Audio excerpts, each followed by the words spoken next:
welcome to the GAMERamble video review for Cat Goes Fishing, narrated by me, DarkCloud.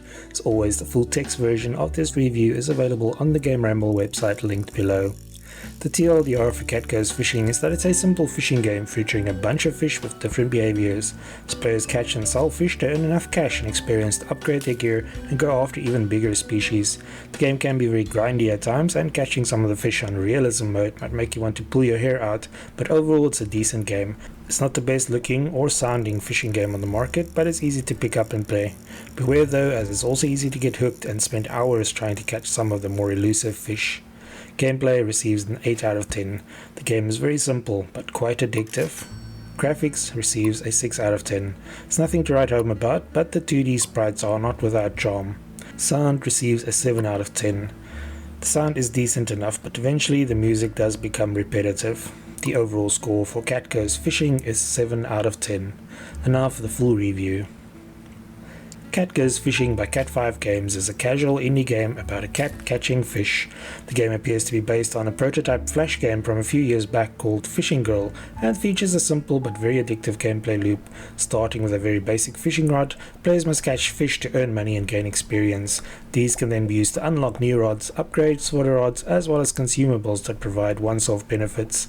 Eventually the cat will even be able to afford boats that allow it to venture out into deeper water, where the biggest and most valuable fish reside. From a gameplay perspective, players must cast their lure into the water and then attempt to position it in such a way that they hook a fish. The fish can then be reeled in and sold for money, or kept on the line to use as bait. As simple as this is, there's quite a few things that can go wrong along the way. Casting requires some skill to get the line to go where you want it to be, as you have to time each cast correctly. Things become even trickier in the water as you want to steer your bait away from the fish that you don't want and towards the ones that you do. Even after hooking a fish, you're not out of the woods yet, as bigger fish will take bites from smaller ones that you have hooked if you get too close to them. On classic mode, this is all you have to worry about, but bumping the difficulty up to realism mode adds an additional twist. Here your line can snap if too much tension is placed on it, which is something that every fish you catch will attempt to do. Playing in realism mode makes for harder and more satisfying catches, but can also be more frustrating. There are a couple of fish in particular that can make your life very difficult if you don't know how to deal with them, but we will leave that up to players to discover themselves. Visually, Cat Goes Fishing is as simple as can be, with basic 2D sprites for your cat and the variety of fish that can be caught. Everything is viewed from a side-on perspective, and the camera follows your lure down as it's cast into the water. There are plenty of different fish lurking about, but the game features very little in the way of animations. The way in which the fish dart about almost makes them look like cardboard cutouts, but this just adds to the charm. There are no visual options to tweak in the game though, and even getting it to play correctly in full screen mode requires the editing of config files for some players, which is a pity. The same goes for the music and sound effects, which are very simple.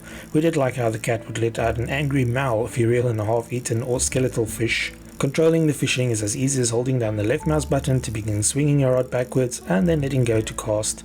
Timing it right will see your lure flying through the air before splashing down. Consumables such as the rocket can also be used to increase the distance of your cast. Depending on the upgrades you have bought, you can make minor adjustments to the movements of your lure underwater and move your boat back and forth using the A and D keys. The real challenge is dodging some of the more annoying fish and figuring out some of the puzzle elements, like waking up and catching a fish that is sleeping inside a cave guarded by other fish. Some of the fish around can give the behemoths and Tasty Blue a run for their money, so be careful.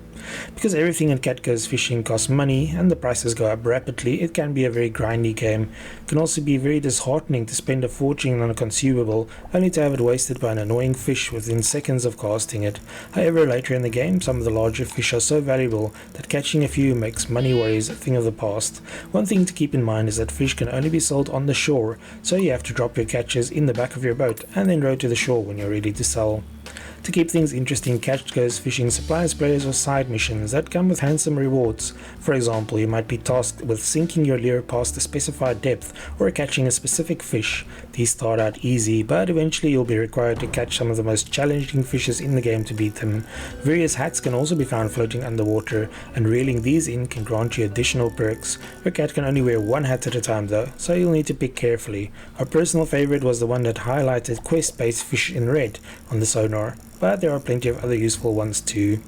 Overall, Cat Goes Fishing is a very quirky game, but it's undeniably addictive. It starts very relaxing, but by the time you're trying to fish at night during a storm, the challenge ramps up drastically. The Steam achievements also adds an additional challenge to the game, and some of them are unique, to say the least. Although we had enough fun with the game to keep playing until getting all of the Steam achievements, some players might get bored or frustrated long before reaching that point.